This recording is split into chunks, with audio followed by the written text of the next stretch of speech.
Right, are we on the roll here? Guys, is this insect in the house? Welcome to everybody. We are absolutely thrilled to have you here because this is our first MC Talks online event. We have an MC Talks, a conversation space where we invite all our schools, all our officials, everybody to come and have a conversation about what is important in their lives and we listen. So we're going online today.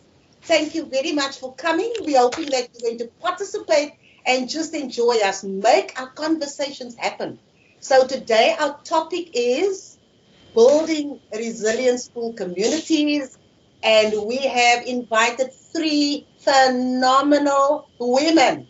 And our director will tell you exactly why we invited the three women. So without giving too much away, I'm going to call on our director, Granville Stander, to officially welcome you to the Metro South Education District community and family. Over to you, Granville.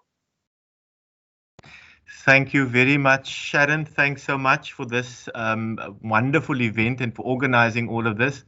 It is my great pleasure, ladies and gentlemen, colleagues, to welcome you all to one of the very first of its kind for Metro South Education District. We're a district very proud to innovate and try new things. And this webinar really is an exciting moment for us. And exciting for two reasons. Firstly, that it's new in terms of the innovative practice that we're employing with the webinar. And secondly, because we're talking about a topic that really touches at the heartstrings of everybody and a topic that we must certainly carry forward. Women's Day, we celebrate every year. And it's normally, I must say, a time of the year that I become very anxious because we have wonderful speakers and they're very quick to point out to me when they go about the stats of the district, that we still have a district that is headed by a male, and why is that the case? So it becomes a very awkward time for me on the calendar for Metro South. But what they do not know is that I only think I run the district. I have many strong, beautiful, inspirational, passionate women that work with me who actually run the district. And it reminds me of the little conversation between a husband and a wife where they were arguing about, who holds the position of superiority in the relationship. And the husband said, yes, but I am the head of the home. And the wife said, yeah, that's fine, but I'm the neck. So I control you. And so that certainly is true for Metro South Education District. I just think I'm the director. But as I said, it is beautiful, strong, resilient women of worth, women of integrity, who I have the great pleasure of working with, who in fact run this district. And that's really, I'd like to today, in celebrating this event, I'd like to acknowledge the wonderful women that I work with as well. For decades, women have been in the forefront of building resilient communities. History will provide us with a long list of such women who left a lasting legacy and which has forever changed the trajectory of our country. Whilst we have made great strides, I'm sure we'll all agree, just looking at what's happening in our country, we've made wonderful strides in that regard. There is still a lot more work that lies ahead. Our communities need healing. Our communities need hope. Our communities need transformation and empowerment. Our communities need leadership, leaders with compassion, and our communities need women in leadership. Today, the district wishes to pick up this conversation, and we have invited three inspirational women from amongst us who are doing just that in their communities, leading with resilience, and working in the interests of communities and building other leaders. And so I'm very proud and very happy to welcome as our guest speakers also Mrs. Landeka Diamond. I think Landeka's reputation precedes her. We all know Landi as a passionate leader in her community, leading the schools in Westlake. We also have Mrs. Sam a strong principal in Insibenciswana of Insibenciswana High School, and I would like to invite her and, to the to this meeting as well. And then a young upstart, and I'm excited, Nicole Frank. I'm really pleased that you have taken up this challenge to come and speak to us today and to share your story of resilience and leadership as a woman within your own right at Constantia Primary. Colleagues, having said that, we are also reeling a little bit after a very difficult period with COVID-19 having impacted many communities, having impacted many of our families, and having touched some of our colleagues as well. And I think today we will be also displaying a wall of remembrance of some of the colleagues, some who have passed as a result of COVID and others who have just passed during this time. But also women, people of caliber, people of strength, people who have contributed and added to the success that we can today celebrate. And so we would like to welcome Mrs. Faldila Chothia and the team, and Faldila will be sharing and taking us through that wall of remembrance. So let the male get out of the way and let the women take over. Allow me to wish you all a fantastic webinar. I'm going to be here right until the end, and I'm excited for what transpires in this meeting. Thank you very much, Program Director. Over to you. Thanks so much, Granville. That was awesome. I like the way you acknowledged all our educators and especially the women, because we are celebrating our women leaders. So what we're going to do now is, friends, family, colleagues, ladies and gentlemen, we are going to now just pay tribute to our colleagues who have passed on. And so we're going to call on Faldila to do the tribute for us. Over to you, Faldila.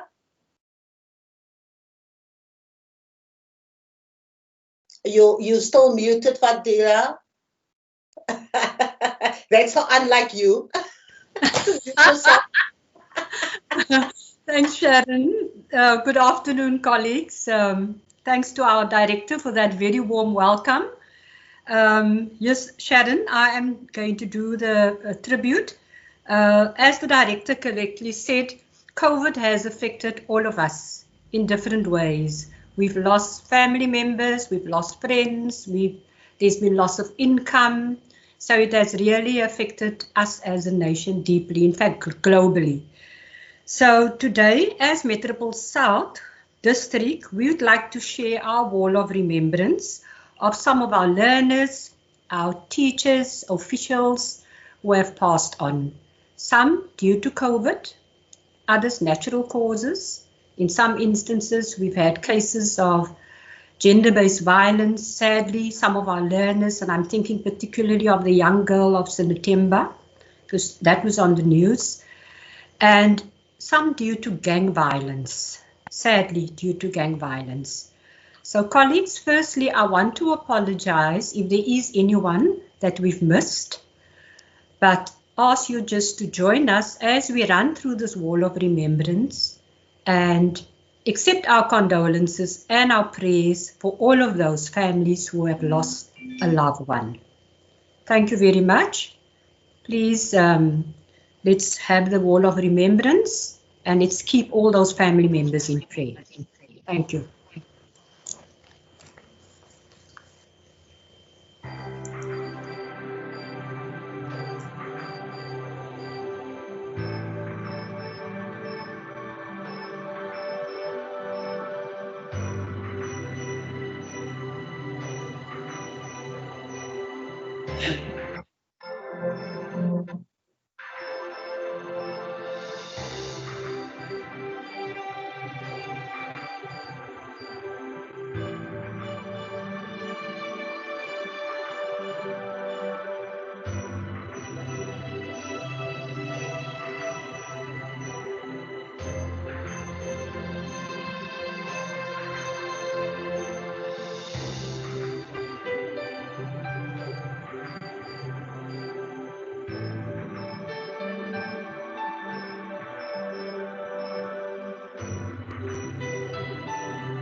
Thank you very much for that, Faldila. And colleagues, if you are directly affected by one of the members that have passed on, then our condolences to you and strength to everybody who's still struggling with COVID and any other health issues, including mental health issues.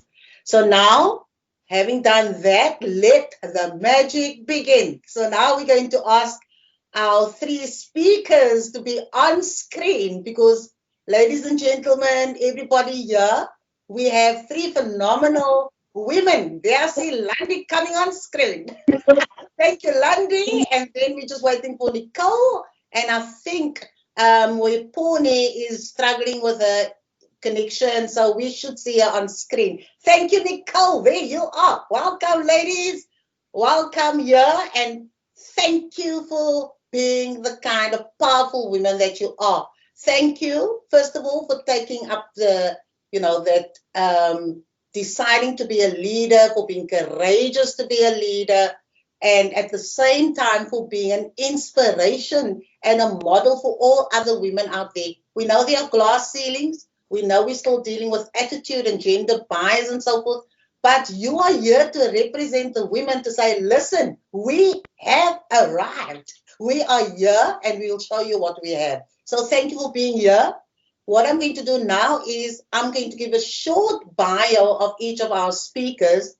And guys, if you check the pre-show, then you'll see that we couldn't fit the citations on here because if we must do all the long bios, guys, then we'll have to invite you for a bride tonight. So we've condensed it. We're just giving a short one. And I'm going to start off by doing Landy's bio. So first up, we have Landy. And Landy says, the gift of the African spirit. Landy Diamond is the founder principal of Westlake Primary School, the 2019 NTA National Winner for Excellence in School Leadership, a nominee for the Commonwealth Education Awards 2021, and a doctoral scholar. Landy is part of the 8th generation of teachers in her family. She's passionate about learners from disadvantaged backgrounds. She's solutions-driven. She mentors young women in public speaking. Landy loves traveling and she loves spending time with her family. And she claims to be a great cook. Landy's grandfather was her greatest influencer, and he taught her English by getting her from the age of 5 to listen to BBC radio, where you'll say, oh. So Landy speaks the Queen's English.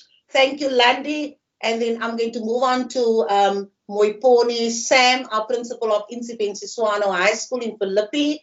And Moiponi says, she succeeded against all odds. I did not allow circumstances to determine my destination.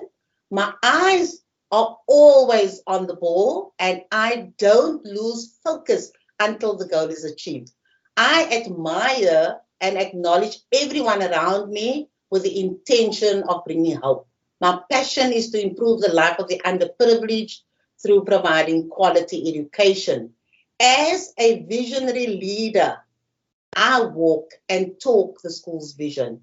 I am grounded, empathetic, and able to deal with conflict between people. I am able to take care of myself. I love traveling and being with my family. Thank you, Moiponi. We'll give you a chance to greet our community here. I just want to first do Nicole Frank's short bio. And Nicole is, like our director said, she's the department head at Constantia Primary School. And Nicole says, not even being born at 5.5 months could stop me. I had a vision. I want to be able to improve the impossible, to drive the legacy of change. And it starts with one child, one person that grabs that passion and runs with it. I write short stories and poetry in my spare time. It's always impossible until it's done. A quotation from Nelson Mandela. Ladies, What more can we say? Welcome, and we're going to enjoy the conversation. We're now going to just hand over to you quickly to greet the community and just give us a quick idea of what's happening here. Landy, you just want to say hi to the community? Right. Good afternoon, everybody. MSET is in the house, and we are here to spend time with you this afternoon and share our ideas and see how we can use that for you to go and contextualize in your own context. Have a great afternoon. Enjoy the session. Thank you.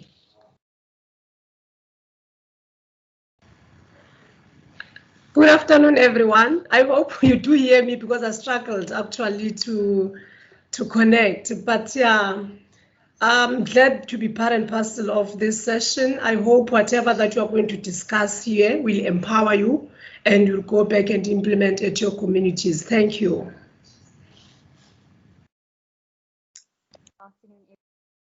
Nicole, you muted. Nicole, you still muted. Okay. Yes, you may continue. I think it's probably my sound. Okay. Thank you for having me, first of all, and I'm very excited.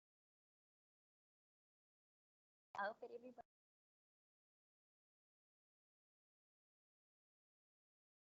Yeah, thank you to all our ladies. So we're going to start immediately, guys. We invited you because we want you to share some life lessons with us. We want you to share some leadership lessons with us. So the first question really that we want to ask you is, can you share your leadership journey with us? And then can you also tell us, how are you as women managing to balance your professional and your personal lives? Because women have multiple roles that they play. So I wanted just to get the ball rolling, Landy, if you can start the conversation about your leadership journey and then just how you're creating that work-life balance. And then the other two speakers can chip in because remember, it's a conversation. Thanks, Landy. Thank you for that, my diva. I must say you're looking bright and pretty today. I love your colors. My leadership journey, in a nutshell, I can already say that my journey started at birth. When I was born, I was already born with as an extraordinary child with special features. I had 11 fingers and I had 2 teeth. So obviously I had my balls in the roll. I knew that I'm going to need my teeth somehow to bite something or somebody. So I was the baby that had all this, and I made headlines July that year, many years ago. So, and also during the school years, when I look at my leadership journey, I want to draw on John Maxwell when he speaks about the 5 levels of leadership. The first level happened during my school days and during my tertiary years, where I was in leadership positions like being on the student council and representing the other students. And then I moved on when I started my teaching career. And I would say I moved to level 2 during the time where I was an HOD at Silverstream in Menenberg, heading the languages department there. At the time, I was also training at CTLI for roles and responsibilities as well. So there I started building relationships and developing some leaders.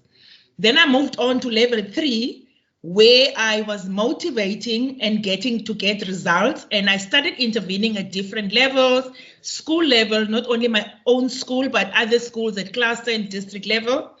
And I moved on at national level with my involvement as the deputy of the Education Management Association of South Africa, where we develop certain leaders. So I then see myself as an agent of change, creating winning teams wherever I go. Then I moved on to the second last level, level 4, which involves investing in leaders and helping them to grow. So this I'm also doing, and by the belief that leaders produce more leaders for organizational benefit. So I'm mentoring people in order for them to grow and for their organizations to go with my vision in mind of developing a child. So all that I'm doing to leaders, I'm hoping that it's going to come at the best interest of the child at the end of the day. I am reproducing my skills without necessarily making duplicates of myself, because I don't necessarily want to create underlandis out there, although everybody wants to be Queen Landy, of course, but I need to allow them to grow and to be themselves in the process. The fifth level is where I'm actually moving towards at this stage. It deals with longevity and the pinnacle leader in being intentional. So this is a lifetime commitment to invest in others, developing leaders who are willing to develop others, and those leaders that I have developed, I want to see them developing other leaders in return, benefiting the child. That is where the Queen Landy legacy and a positive reputation kicks in. My work and life balance, we know that we have to juggle between different roles, being royal, being a queen, running a school, being a mom, and doing all these things. And in the midst of that, I always make family time. And yes, Sharon, I'm an excellent cook. I do different dishes. I'm working very smart and not hard. Like you heard in my introduction, as I'm moving towards closing, I'm subscribing to a philosophy of a solutions-driven approach, which makes it easier to adapt to situations. And during the recent COVID times, it was a typical example of how flexibility in leadership is pivotal. During the holidays, I balance. I take my kids out when schools close. I always give them a week and we go on holiday before we go to visit family. Then I would I always have a structure in my festive weeks. Then Christmas time, of course, it's family time where I need to be at home. And after that, I would then have a holiday where it's a getaway just to go and refuel and energize, and unfortunately come back first week just before the matric results. For obvious reasons, I have to be back in Cape Town when matric results are issued. Thank you so much. I hope that in a nutshell has covered question 1. Thank you, Sharon. Thanks, Landy. Who's going to go next? Yeah, I will chip in. You know what, Sharon, when I grew up, actually, I don't remember myself playing any leadership role, honestly speaking, except being a leader in class, in performance in the classroom, because I was performing very well. But surprisingly, when I was at the high school level, I joined this SCO, School Christian Organization. Then when I arrived at my community, I started a choir there. I'm not a good singer, honestly, but I allowed the lead singers there to lead, because I'm not a great singer, but I was in charge. That strategy, I'm still using it right now as a leader. I'm working with my colleagues, and I understand that I'm not the jack of all trades. So I allow my colleagues to specialize where they are expertise. But what I'm actually just doing there, I'm giving them the space to excel, and I'm providing support, and I'm acknowledging their hard work and success. So I only intervene when a need arises. So I think I've actually inherited that by the time when I started the school choir for my community. Also, as an educator, actually, I was just excelling in my classes, and I never thought that at some stage I would be the school principal. But fortunately, some of the leaders that I worked with observed me. After observing me, actually, they gave me even an opportunity to act as an HOD. This is when now I started realizing that there's something in me. I can lead. There's nothing that is going to stop me to lead. I did not allow my background to define me that you were born from this kind of background. You are not meant to lead. So I decided then that I'm going to lead. So I applied for promotional posts. I went to Pandulazi High School as an HOD. Remember, when you come to a school from another school, definitely there was some sort of resistance, but I told myself that I'm going to excel no matter what. So my leadership skills for providing guidance, and being knowledgeable to my colleagues, it helped me a lot to gain them, to gain confidence, to win the team. I did not only influence the team that I was working with, but I managed also to influence other SMT members. I ended up now being one of the person who's resourceful with them. Then from then when I felt like now I'm fit enough now to be a deputy principal, I was appointed at Masiphumelele High School in Fishhoek. The same resistance occurred, but I applied the same strategies when I started as an HOD to influence them for a better reason. As a result, some people, they even improved in terms of their leadership skills because of how I was working with them. 2014, I went to Usasazo where I was also a deputy principal, but to be honest with you, when I was at Usasazo, I just meshed easily with the team because I was experienced enough. There comes the time when I become the principal, 2016 at Insebenzi Senior Secondary School. I must let you know, Sharon, that I actually experienced a lot of stereotype, like the perception that women are incapable of leading institutions, especially high schools. One parent actually confessed to me that, you know what, when you started here, I gave you a 0, but you have proved me wrong. That's the stereotype that I experienced, Sharon. And actually, it proved one of the petty proverbs that is saying, which means that if a leader is a woman, disaster is bound to happen, you know. But I did not allow that stereotype actually to let me down.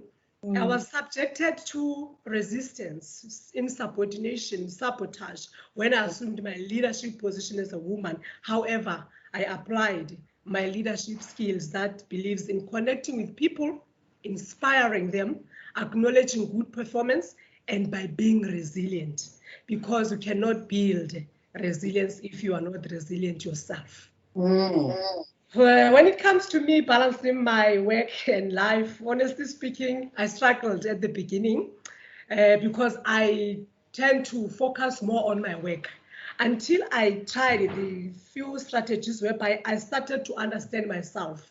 I asked myself, what is it that I value most? I value my work, I value my education. Fine, because I'm valuing both my work and education, I had to figure out how am I going to strike balance between the two. Then I decided, for example, because I used to work for night schools, I used to work Saturdays. I mean, I decided to stop other duties like extra work at night, etc., and focus on my family. And the other thing that I did, I had also to understand my natural day work rhythms in terms of what is it that I'm supposed to be doing on a daily basis. And fortunately for me, Mrs. Chotia, my second manager this year, she said to me, I must not be in the classroom because I used to spend time in the classes in the morning. From classes, I had to come back and manage and lead the school with my colleagues. It was, I mean, tough for me. So ever since now then that I don't have more classes to teach, I also have time now. Sometimes I even have some breakfast meetings with one of my friends, Emily Rudolph, from Partners of for Possibility. So sometimes I do have that me time when I'm at home. I relax.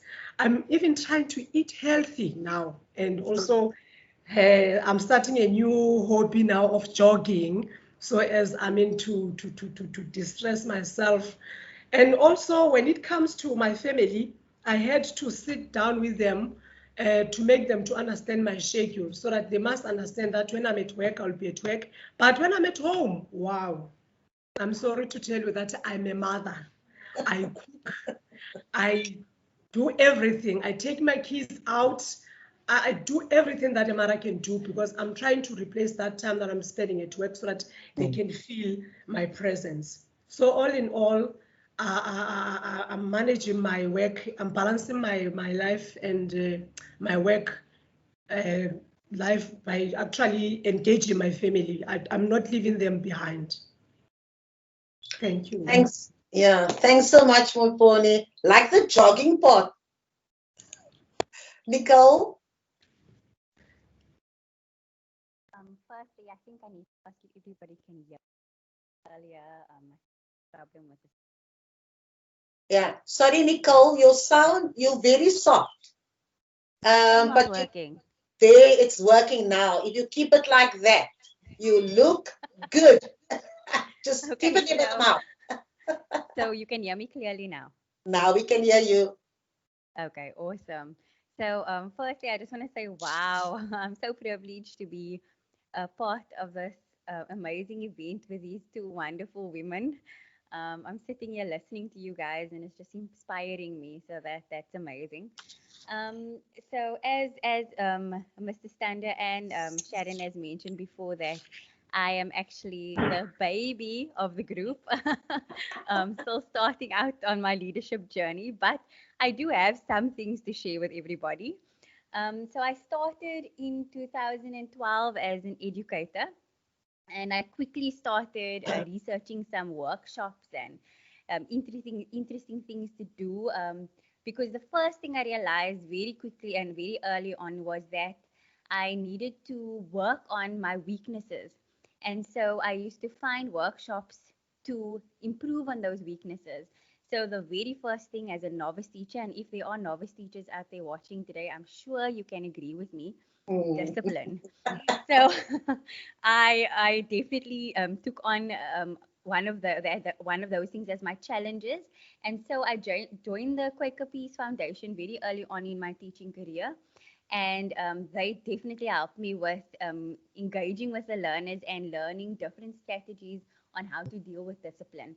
And so I became an ambassador for the Alternatives to Violence project, which basically means that they go to the different schools and encourage teachers and learners to find other ways of dealing with the feelings and finding other ways of dealing with discipline.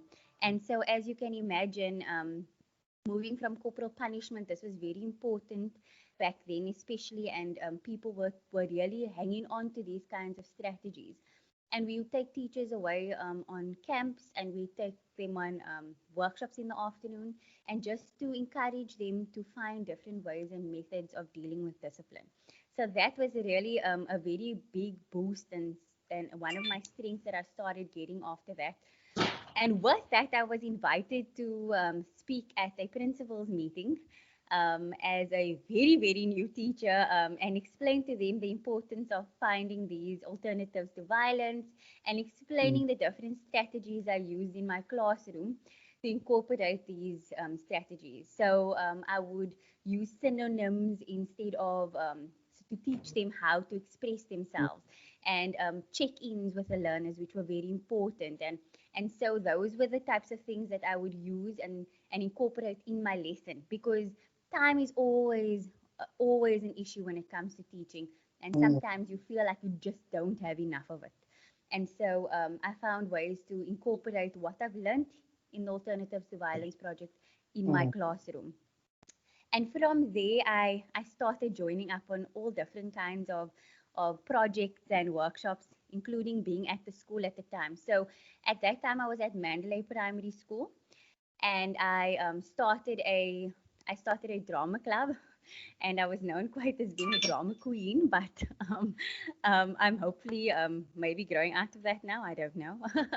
But so I started a drama club in 2013, and it really gave me a chance to lead something. I also led the SPST team for about approximately 4 years, because I was very passionate about learners with barriers. And so I kind of meshed the two, because dealing with the drama club, you learn that children need holistic development. And I remember my head of department at that time told me that she was a grade 7 teacher, and I specifically dealt with the grade 7 learners. That she told me that she could see the difference in the children after they've joined the drama club. Their confidence increased. They were more willing to do things and be part of activities. And so that really motivated me to continue building that kind of resilience in those children. And so, yes, I led the SPST in the intercent phase, and it was a passion of mine to get learners that weren't able to focus in the mainstream schooling into schools of skills and special schools, because it was really sad to see them struggle so much in a mainstream school. And then this year, 2020, I was appointed as head of department at Constantia Primary School. And I really got to feel what it was like to officially have the position. And it was challenging, I must admit. I moved from a school that I was at for 8 years, and I was used to everybody, and everybody was used to me. And now I'm moving on to a completely new environment. And so it was a bit challenging for me. And I mean, it still is. I think I was at the school for maybe 4 months or 5 months with the pandemic. So it definitely taught me to be resilient and to kind of jump back into things. I think one of the most important things that I want to just bring up about my leadership journey was that I grabbed.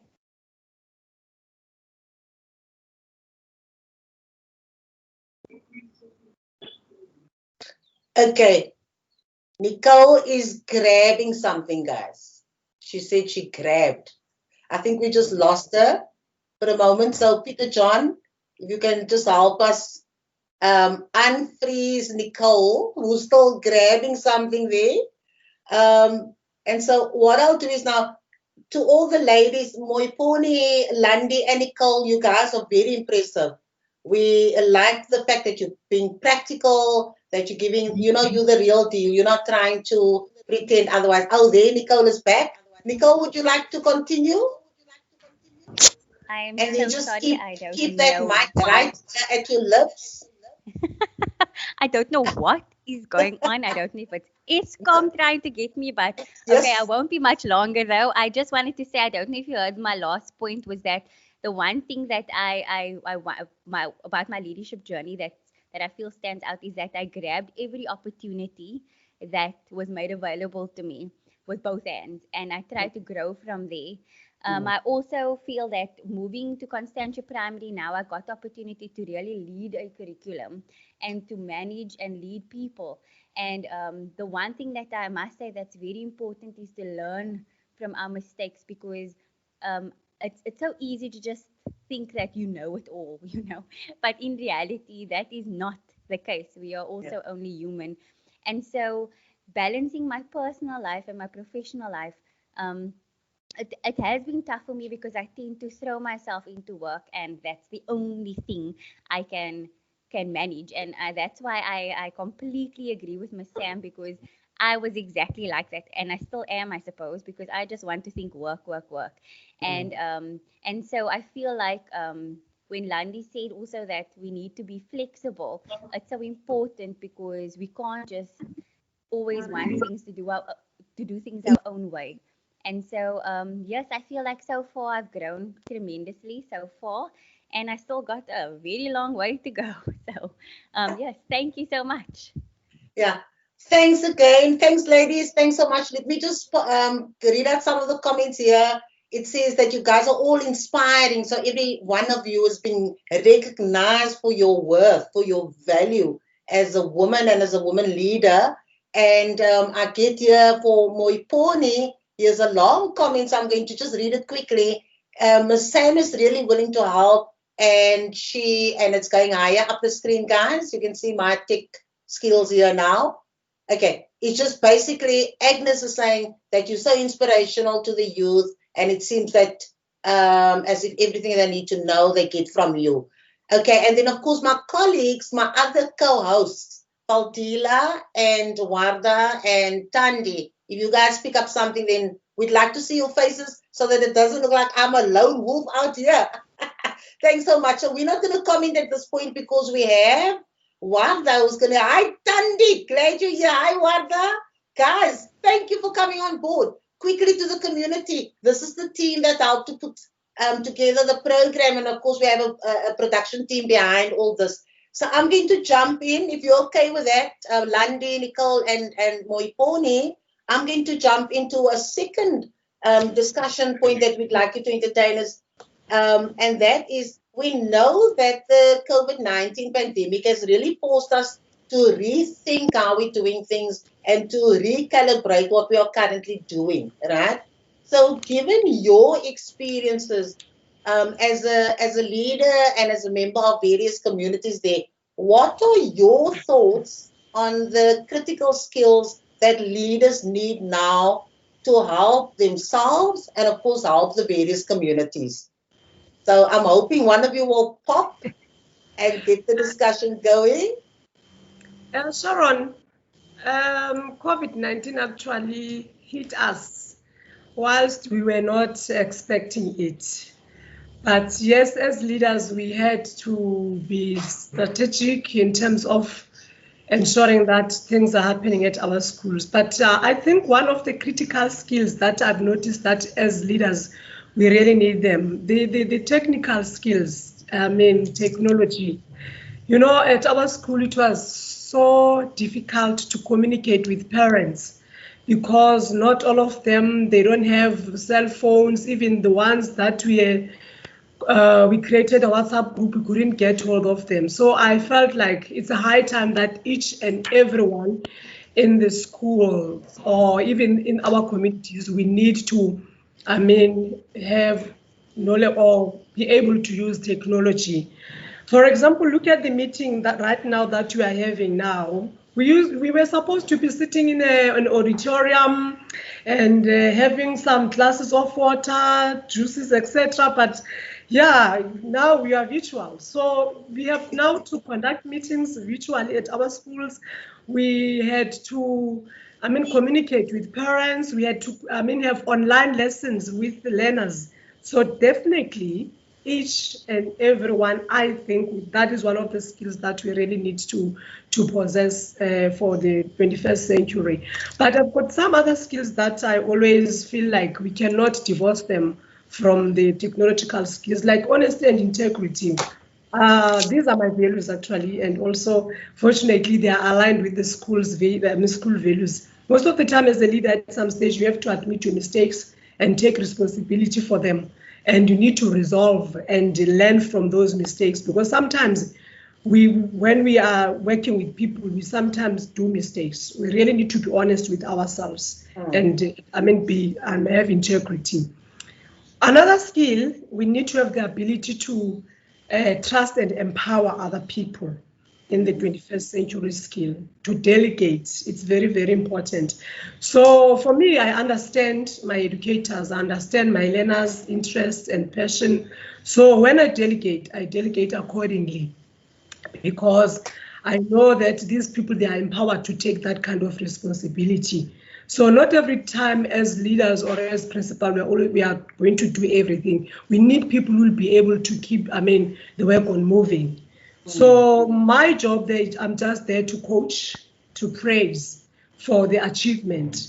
For example, at our school, we have got music. We are doing very well in music. Sometimes we go to national level.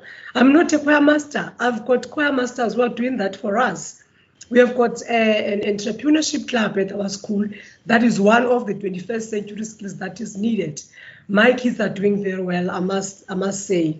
Last year, they won 50,000 rands from a Simamaranta program. The other year, they won 25,000 rands, because we are preparing leaders for tomorrow here. We need to be innovative. We need to be creative, you see. So even right now, because of COVID, my SMT, we had to redefine their roles.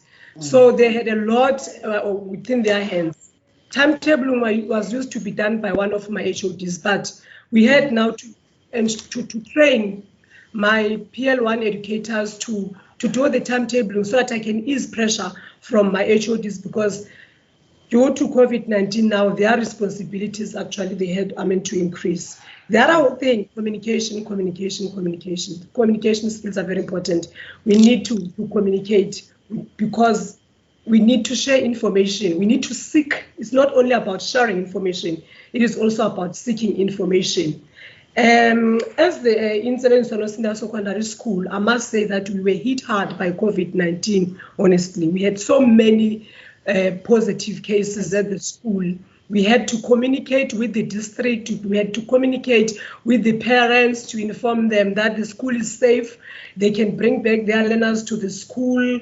Yes, we also, collaborated also with other schools in terms of sharing our traps. For example, at Insebenzi we have got a lot of collaboration because this is one of the other skills that we need for 21st century skills, because alone we cannot do it. We need to get other people to support us. At Insebenzi we collaborate with institutions like the University of Cape Town. There is a project there that is school improvement plan, whereby they are working with principals. We are meeting almost once a month, sharing challenges and also, expertise.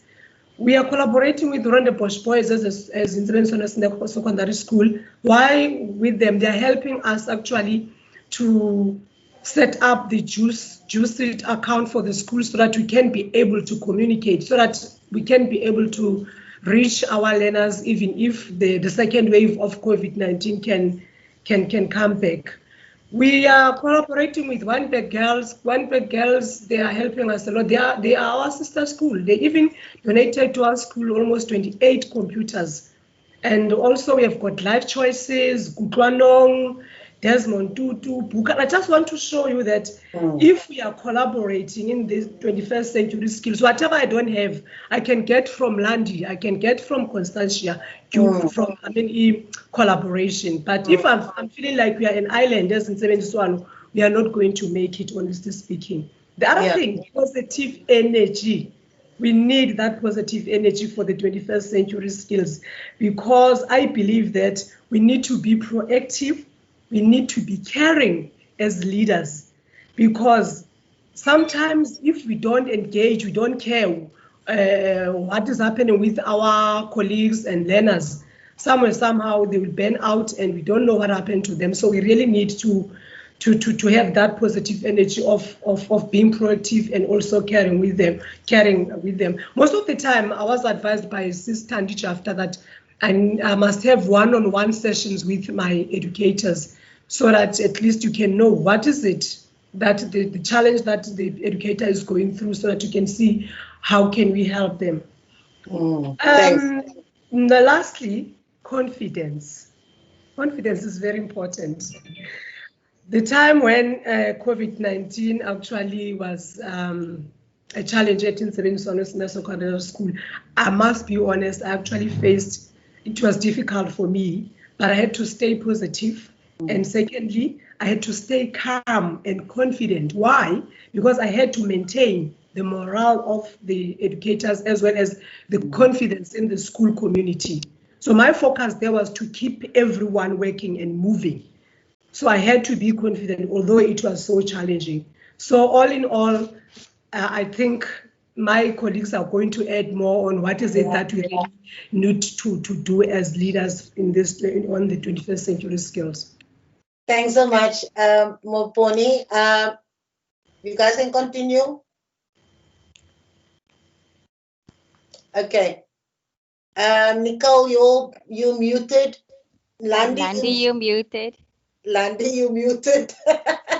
Okay, who's following up on Moponi's conversation? Landy is.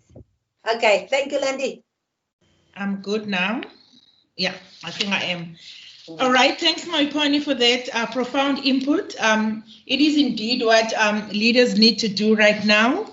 To add on what has just been said, I would say that new skills are required and we need to be able to adjust. And the first skill that is needed is adapting to situations. But as we adapt, we need to guard against being a crisis management freak, and also being led by situations, and as they come, they start to manage us. We have to balance and strike a balance. There's a fine line between crisis management and being adapting to contingent leadership, being situational to give what the situation demands at the time.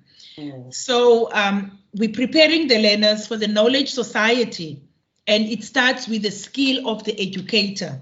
The kind of a teacher that we are dealing with now is very much different to the teachers that taught us when we were at school.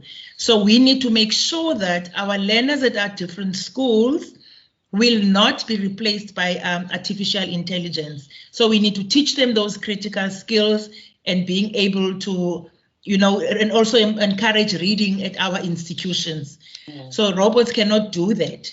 Another skill that I think should be foregrounded at this level is our communication skills, as alluded by Mrs. Sam.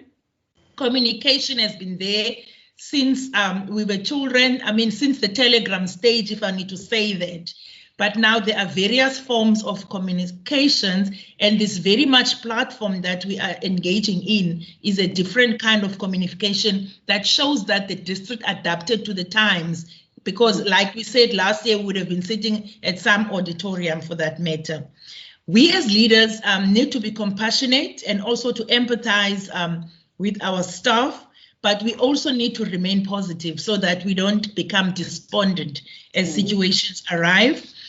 Also, I am a firm believer of involving everyone without necessarily consulting all the time, but prior to institutional decision makings, involve people to get that buy-in and ownership so that it is not a landed thing. We deliberate and we engage, so we are all excited about the concept. However, as you are a leader that does that, you also need to know if a situation needs you to act, because you cannot keep on consulting at all times. Some things need you to take a decision.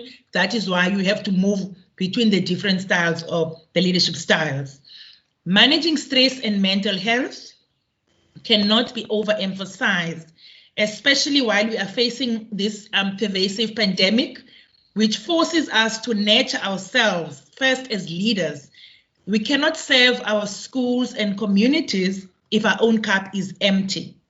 So from my own experience, I have to maintain a calm order and take a controlled demeanor that helped me to make the Westlake team reassured during COVID-19. What is more special is I have a special bond with the staff as a group first, and over and above that, I have a one-on-one special individual relationship with each and every person that works for the school, in the community, and everywhere. I think I've been at Westlake long enough now that I almost feel like I'm part of the community. And this makes our Westlake very special. And it makes me to understand them better, and it has indeed worked in the best interest of the institution. There are some challenges which obviously we turn into opportunities. I turn all my lemons into lemonade and drink the juice. So I'm going to give you just 2 examples because of time. One major challenge that I have at the school is diversity. However, that has become a privilege and an opportunity for us.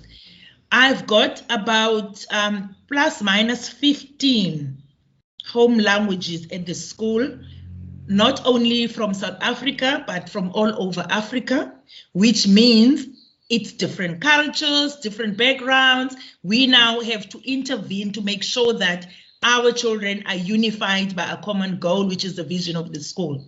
Staff is also just as diverse. We've got different cultures and ethnic groups, and we are one united Westlake family. We don't see we don't see cultures, we don't see races, we see people, and we are unified by that Westlake vision. And this has spiraled down to the children as well.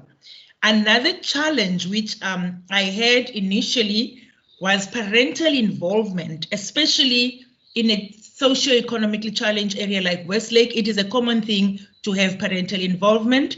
But at this point in time of my leadership at the school, I am very proud of my parents.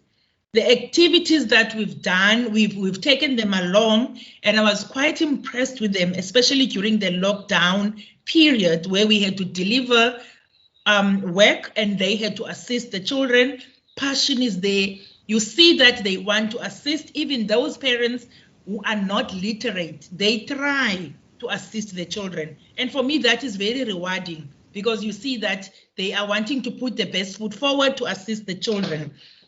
One touching example I had a child that I taught in grade 7.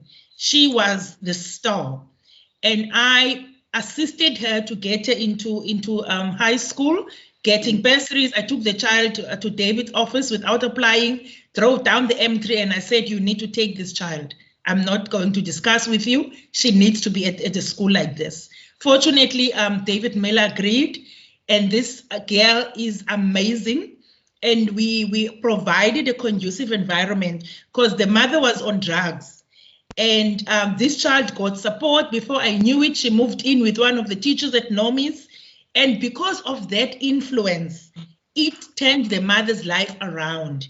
And she stopped using drugs because she now wanted to make this girl very proud. And in that case, we strengthened that particular family. And the child is now doing second year, law student at UCT, and I'm very proud of her. And unfortunately, we lost the mom in June this year. But their relationship had been repaired, it had improved, and I'm sure she's now at a better place, very proud of her daughter because of the initiatives and interventions that we are doing at school. So I'm going to stop there, and yeah, I can speak the whole day, but I need to stop because of time. Thank you, Deepa. Landy. Okay, Nicole. Okay, let me just put the mic back by my mouth before I get started. You can all hear me clearly? Yes. Okay, awesome. So before I continue with the critical skills, I just want to acknowledge two people, both ex-principals of mine, Fairview Primary School, Mr. De Wet and Miss Kubeshni Govender from Immaculata. They both have been very inspirational in my leadership journey. So hello. I see they both commented in the chat as well. And so yes, a very important skill that I feel that a leader needs to have is the skill to reflect, because you know you get these times, like I've mentioned before, where you think that you know it all, and then you sit back and you realize that maybe the way you've dealt with a situation or dealt with a person wasn't necessarily the best way and the best way forward.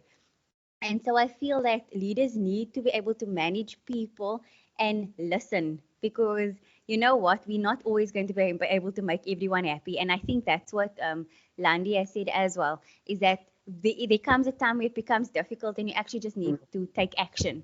And so maybe you won't be able to always make everyone happy, but what's important is to make people feel heard and listened to, and then explain to them why you might not be able to accommodate them going forward. So going back to reflection, I just feel that it's something that I'm very passionate about, because I will take a situation and I will deal with it, and then I'll go home and I'll think, was I right in the situation?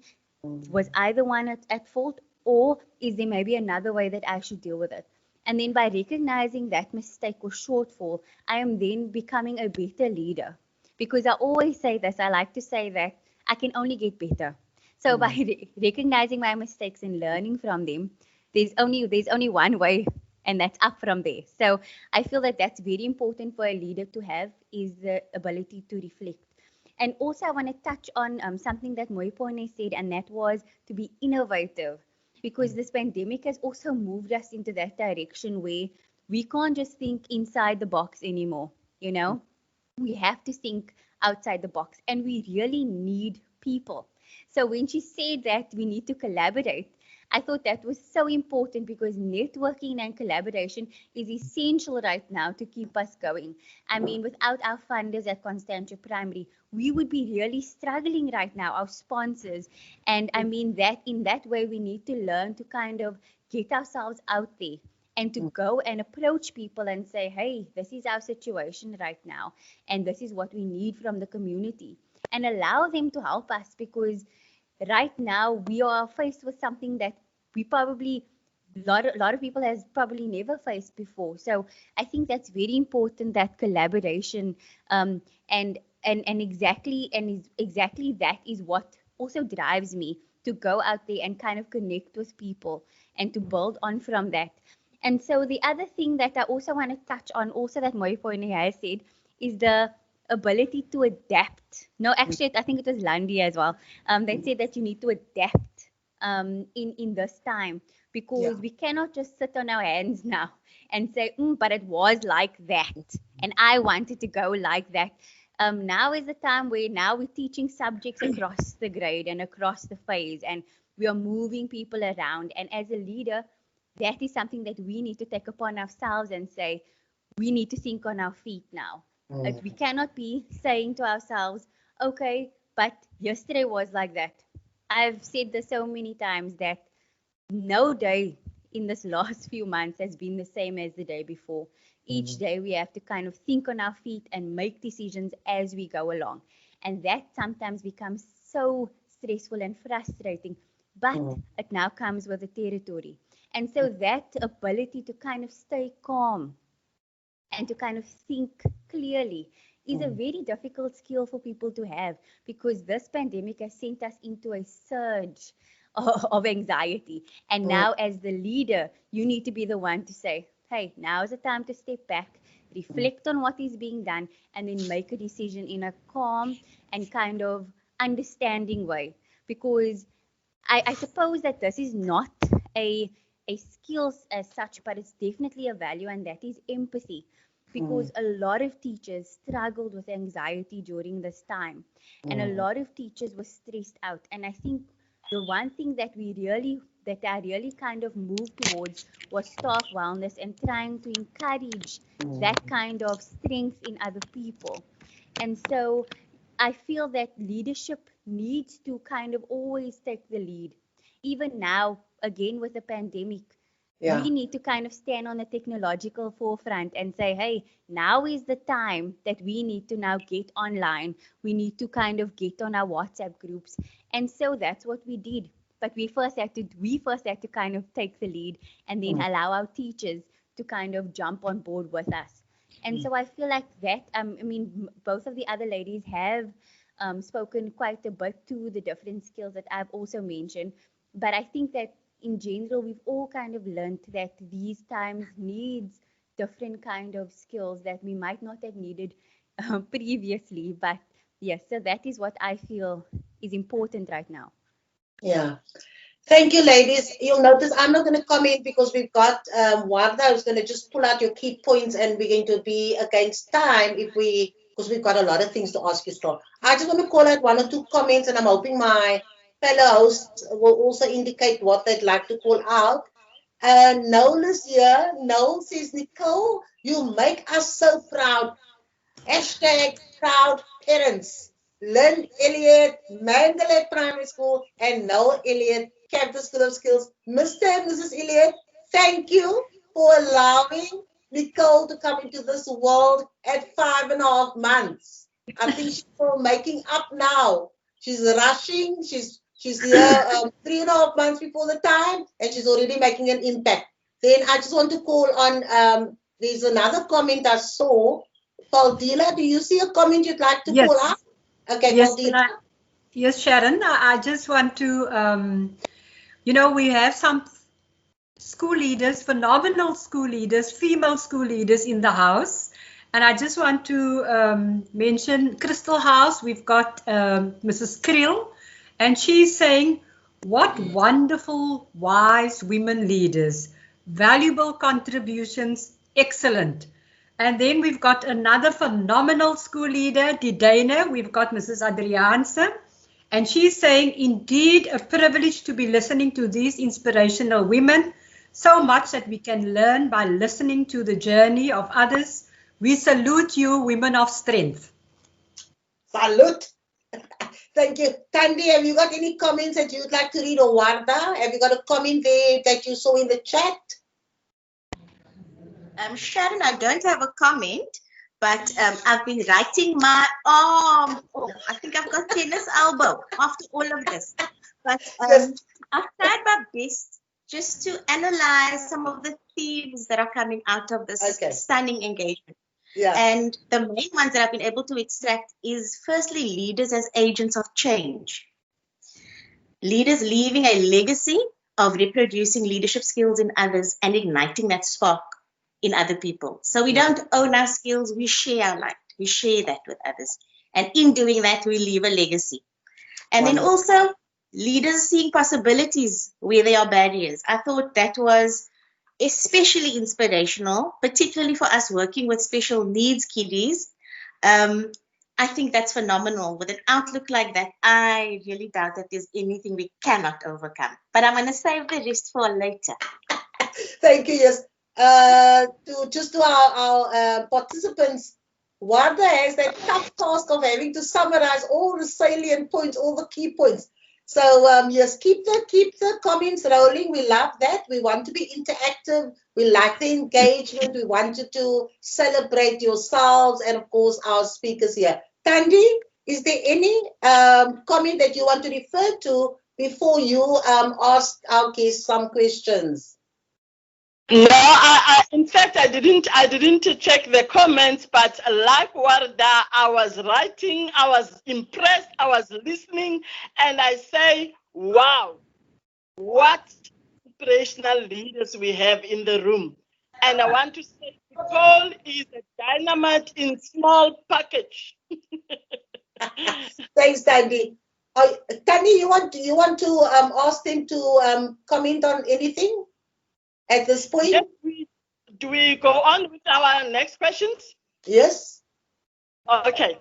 I want to greet all our speakers and all the attendees in this webinar. I'm excited to be part of this.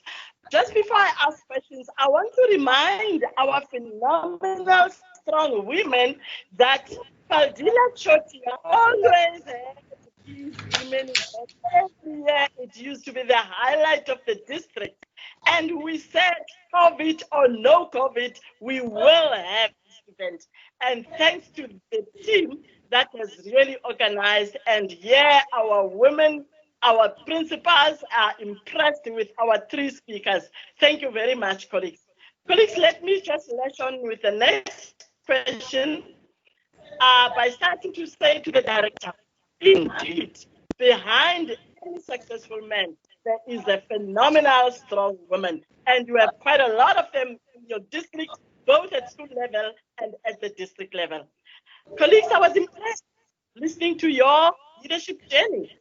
I would like you to tell us, through your leadership, what are your few goals and achievements that you can just mention and share with our listeners during your leadership journey? Who wants to start? I think I'm gonna go be forward and start, Tandy. Yes, it's me. Okay, so I suppose I was thinking a lot about this one. This one had me stuck because I feel like I've achieved quite a bit in my few years. Compared to the other ladies, I feel like the one big achievement is obviously becoming head of department at Constantia Primary School and having that experience. I must say the interview was one of the worst interviews I've ever had because I thought I was blanking most of the time, and then to find out that I actually got it. It was very surprising, and I was proud of myself because I always tried to put my best foot forward, and so that was one achievement I felt that was quite a big one for me. And then I'm going to rewind very, very far back into my high school years. I got the School Ethos Award. I was never a top student. I was always had to study 2 weeks before the time. And so I always needed to put that extra bit of effort. But the one thing that I was good at was always being able to kind of project values. And I suppose getting the School Ethos Award was a big highlight in my life because it showed me that I was able to kind of be the epitome of what that school wanted. And so that made me very proud as well. And then to be a novice teacher, talking to other novice teachers at the novice teacher in Daba a few years ago, also a big achievement in my life, because being young, it always made me feel like I had so much more to prove. Even sitting in this situation right now with all of you wonderful, strong ladies, I felt, what was my purpose here? So I always try to kind of prove myself that I deserve to be somewhere. And so the biggest achievement I feel that I have had in my life isn't attributed to those big events. I think the biggest achievement that I've ever had in my life was being able to imprint or impact other people during my leadership journey. And that was stands out clearly to me was when my drama club participated in the Artscape. I had a partner with me that time who we worked very well together, and we got our children at the school arts festival. And I remember them standing on that stage and performing, and how proud I was of them. And I think that moment's going to be embedded in their memories and mine forever, because it was an achievement for us. And we even got into the Cape August that week. So it was a very proud moment for me. And also the mentoring and training and encouraging other teachers. That is the achievement for me when I see those teachers mastering the skills that I was trying to teach them.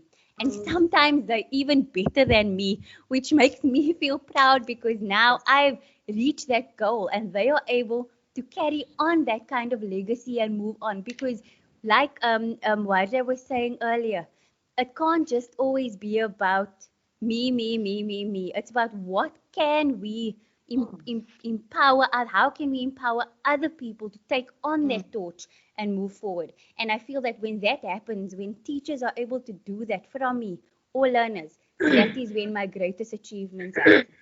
So thank you. Wow, Nicole. Thank you so much. And like they say, leaders produce leaders. Thank you, Nicole. And who's going to give us a shot? And I must say, Sharon, the messages are saying we are inspired by these ladies. And I think that was our goal, to inspire our attendees. Thank you. Next one is that you, Landy. Yes, Sister Andy, it's indeed myself. I am very much inspired by Nicole as well. Well done, Nicole. And the sky is not even the limit for you. Okay, so basically my main goal as a person is to serve. Service is very close to my heart, and it's also, my heart is very close to the best interest of the African child, particularly a disadvantaged child. I am very passionate about that. Reflecting back and looking at achievements, I would say without a blink that planting a seed at Westlake Primary as a founding principal is the most rewarding experience and the highlight of my leadership career, because it was myself and my diary, and that was it. And I had to journey with the Westlake community and the stakeholders and everybody else that got involved to put the school where it is currently to date. And access to education for those learners and creating opportunities for them, that is what keeps me going.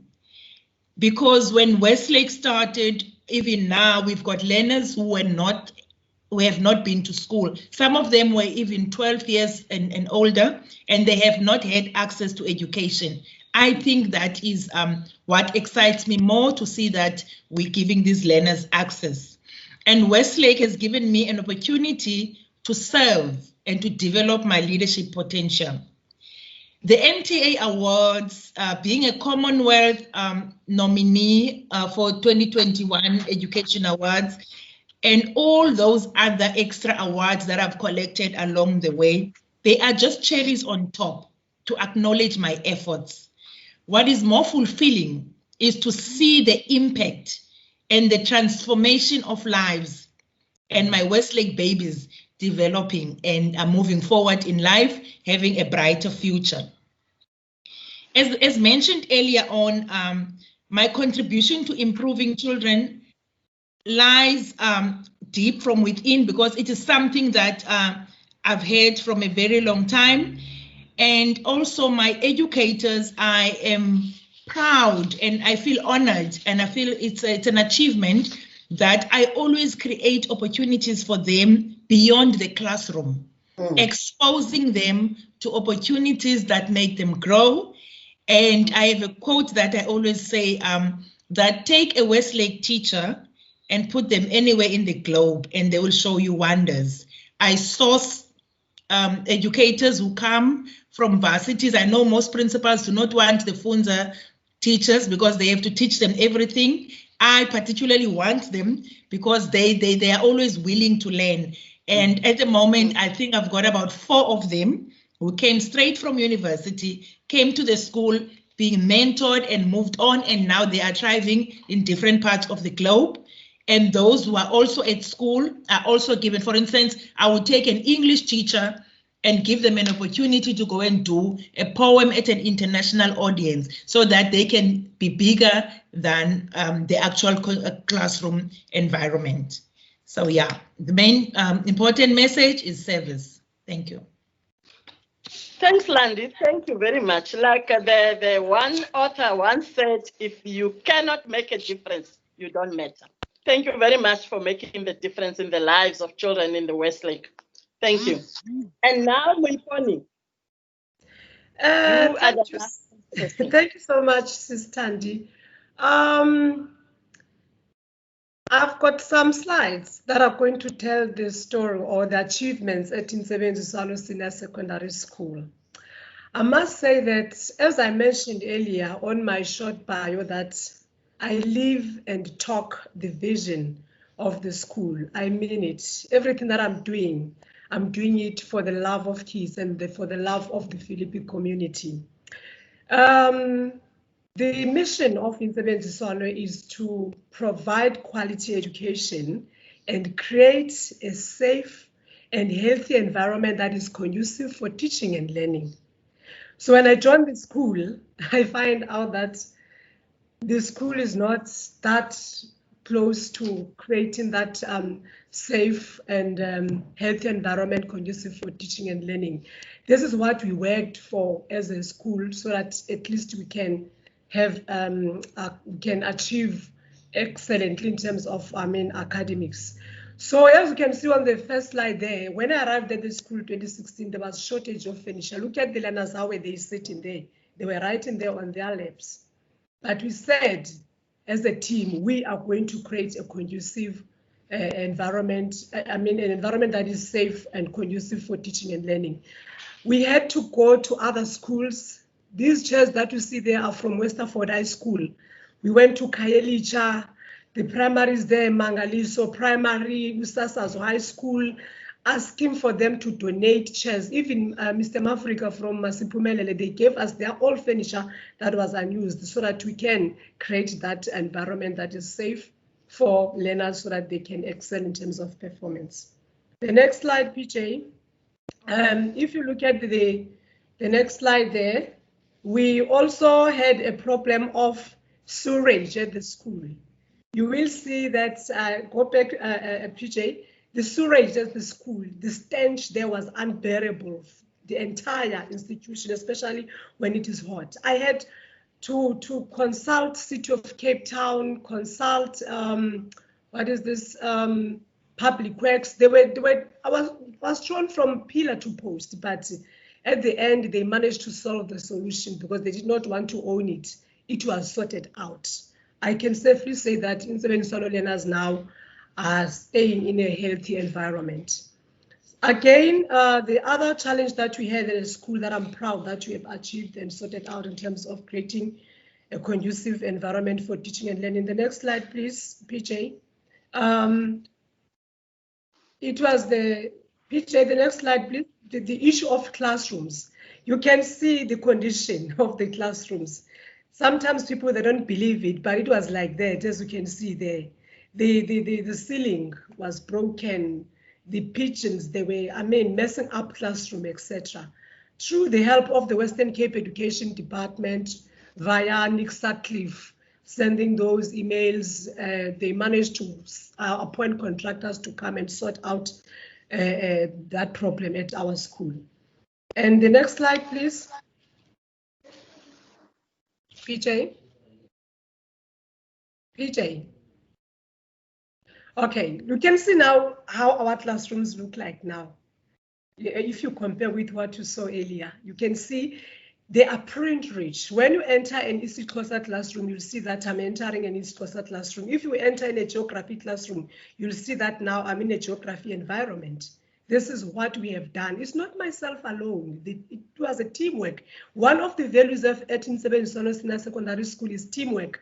And the name of the school on its own, Insebenziswano, means to work together. We are living that as a school.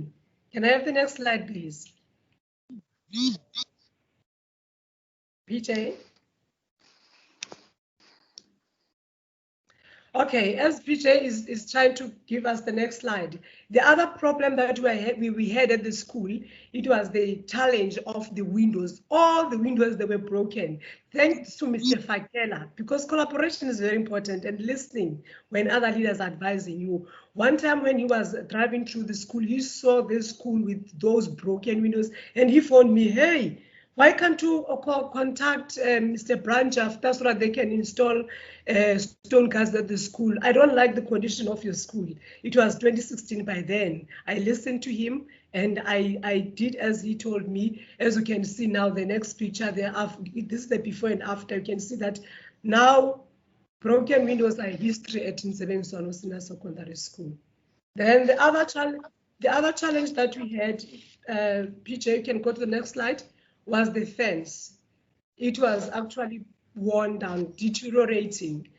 I mean, gangsters, they were able to jump over the school as they wish. But by then, Mrs. Chafta was our circuit manager. She worked very hard to help us to secure the fencing for the school. As you can see now that we are safe now. The environment is safe for teaching and learning. Even educators, they are feeling safe because previously, honestly, the access at the school was, was not controlled. As you can go to the next slide, PJ, whereby you even see our main gate, our main entrance. This is how it looked like. It was falling apart. But today, I'm happy to say to you, we have got a remote controlled gate at the school. Everyone is safe within the school premises. The next slide, PJ, please. We had also a challenge of overcrowded classroom. You can see there's a study there also when the new classrooms were handed over to us because we had to apply for classrooms. The department built us 2 classrooms. We were also given the mobile classrooms. At least now, my kids now, they are comfortable at school because they have enough furniture, they have got enough classrooms whereby enough teaching, where effective teaching and learning can take place. Also, we had a serious problem of gangsterism. As you can see, that picture was taken by me, but I was afraid. That is why I couldn't even take the face of the person. But yeah, due to working with the community, I salute the Philippi community because due to working with them, we managed to curb that problem. It's history now. The offices, as you can see, this is how the condition of the offices were looking like, but everything now has been renovated. All in all, what I'm trying to say here is, it is true, this environment that is safe and conducive for teaching and learning. Oh my God, my goodness, I forgot to talk to say something about our toilets. You can see how they looked like before, but now you can see how Insebenziswano toilets look like. All in all, what I'm trying to say here is, for us to be able to, excel academically, because I can, boldly say that we are excelling academically as the school. We first created an environment that was conducive and healthy for teaching and learning to occur. As a result, if you go to the other slides, because I can't go through everything, PJ, Insebenziswano Secondary School 2018, I think it was 2019 January, we made the headlines whereby that was one of the most important goals that we have achieved, where one of our learners by the name of Kamvakoso was actually a top learner in South Africa in the Quintile schools. He was also a top learner Quintile 2 schools. So all in all, what I'm trying to say is it is through creating the environment that is conducive for teaching and learning that you are able to excel academically. We are producing young leaders, the Columba leaders, as you can see there. We are also producing entrepreneurs as a school. Thank you. I've been picking up fantastic gems as we've been going along. And what has sprung out at me is firstly that none of the speakers here, when we asked them about the achievements, none of them actually spoke about their personal accolades. No one mentioned any particular awards, and so that humility is really remarkable, and it's something that I wanted to highlight here. What did come out was the greatest achievement being one where we impact the lives of other people. Nicole mentioned it, Moiponi, as well as Landi mentioned that we achieve through impacting the lives of others. We achieve through acts of service. And these three phenomenal women leaders have certainly showed us how we do that, transforming the lives of our community members, transforming the buildings of our schools, all for the betterment of our kids. So well done, and hats off to you, ladies. So I'm going to backtrack to the previous question, where what really sprung out at me about the critical skills was everybody mentioned a sense of calmness, being calm under fire, and being able to keep your team focused through that calmness. And communication. Huge, huge, huge critical skill, especially in the light of the 21st century skills. We talk a lot about 4IR, the fourth industrial revolution, where it's not just about our technical skills. It's not just about knowing how to use a cell phone or knowing how to use the internet, but it's using technology so that we can find solutions to social problems. That's really what 4IR is all about. And our ladies are showing us how they're doing that every day in their schools. Lastly, Sharon, I'm going to sign off with this, is that they all seem to be surrounding themselves with people who know a lot and possibly sometimes more about a particular thing than they do. So they've learned how to leverage the skills of their team members, which is absolutely essential. Okay. Thank you very much, Sharon. Thank you very much to all who participated in this event. I think as a DMT, after the lockdown, we felt that the anxiety levels were really high, and we needed an injection of inspiration. We needed an event to really start to or inspire us again. And Sharon and Tande and Faldila and Warda didn't need a second invitation to pull this wonderful event off. I must say this is pure MZ magic. This is the stuff that MZ I think is known for. The last time I was this inspired was after our Igniting Possibilities conference. It was wonderful to hear all our speakers. It was wonderful to see and to hear the comments and to see the fantastic interest in this event. So I really feel ready and inspired to now, Sharon, do early retirement at the age of 38. I think there's enough depth in leadership in the district, so I can go. But wonderful, wonderful, wonderful. I just want to really say a special thanks to Nicole for how brave you were and how well you held your own as the youngest, perhaps amongst the three participants. How you held your own and you even lifted the conversation at times. So wonderful for that. Landi, you always inspire me. Your absolute confidence that you have in yourself and your self-belief, that in itself must serve as a huge inspiration for many who you encounter on your path. And Mrs. Sam Mopani, also for your passion and the depth of experience that you displayed during your presentation and the golden nuggets that you shared with everybody is most inspiring, and thank you very much for that. So now, colleagues, it's ready for us to say, well, what is our legacy going to be? As we reflect, how are we going to pay this forward and inspire the next young woman and man who we encounter? How are we going to pay this forward and ensure that we continue to go and build resilient communities and that we're part of reconstructing and building our country? Because I think that is really what this is all about. This was a wonderful event. Again, I just want to acknowledge and thank the team, Sharon Lewin, Mrs. Tandi Jefter, Mrs. Faldila Chothia and Warda Martin Conrad. Thanks. They were the event managers. And also behind the scenes, there's a lot of work and going. I felt for Peter J when you tried to get him to get Nicole's mic back on again. I was wondering how he was going to do that from where he was. Yeah. But the team under leadership of Peter, Trevor, Annalisa, Zizi, and all of those who were involved. Thank you very much. Another wonderful MZ event. Thank you, Sharon, for your leadership and for pulling this all together.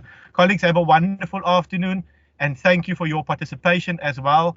And all the best to everybody. Thank you very much.